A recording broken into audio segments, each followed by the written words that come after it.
Since the 2001 terrorist attacks, the security of the border has increased, making it very difficult for immigrants to come and go to their country.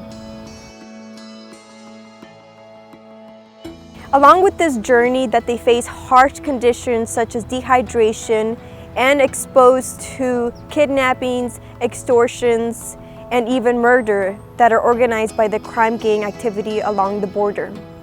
But immigrants take this risk so that they could be united with their family here in the United States. That's the only circumstance to which you would separate. Can't imagine doing it otherwise. This is Caitlin Dickerson from the New York Times. This isn't the only case. Very little documentation. But I know that's not true.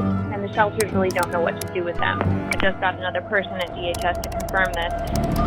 I have this number. We're going to publish this story. Since 1947, Chicanos had to face segregation in schools with the belief of separate but equal. Mendez versus Westminster case challenged the segregation of Latino students, arguing how it violated the constitutional rights and later setting a precedent for the case of Brown versus the Board of Education.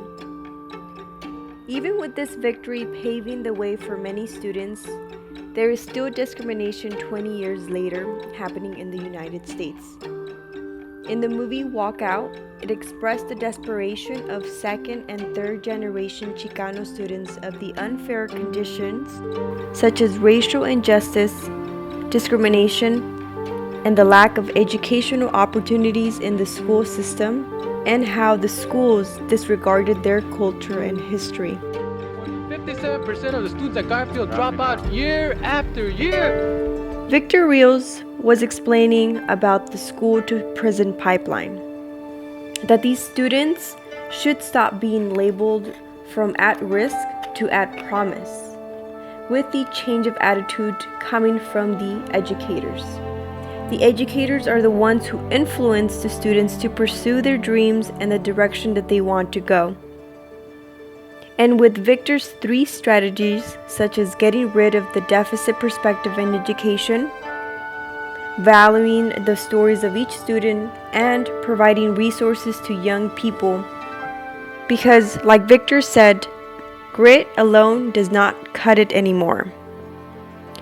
In the development of Chicana feminist discourse, written by Alma Garcia, explained how women have developed this feminist consciousness because of the experience with sexism that we have struggled in social movements because it has been dominated by males.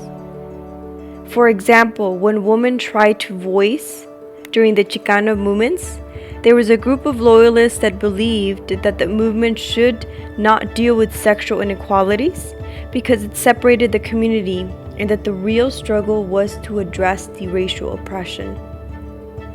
Women now have to face racial discrimination and sexism, but yet still manage to strive for equality not only with the Chicano man, but society as a whole, and to reassess themselves in the familial status.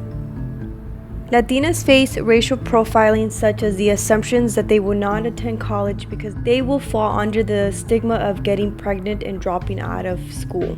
In Chapter 5 of Girlhood to Womanhood, Zambrana states that if the roles were to change in regards to gender, then a woman is able to receive the support when it comes to receiving a higher education and no longer have to abide by the traditional role of a woman who is expected to be a homemaker. Many immigrants are familiar with leaving family behind in their countries. But what about the lesbians and gays who leave their families, communities, and churches to find home elsewhere? Gay and Latino communities have always gone through an image of a narrow definition of who belongs and who doesn't.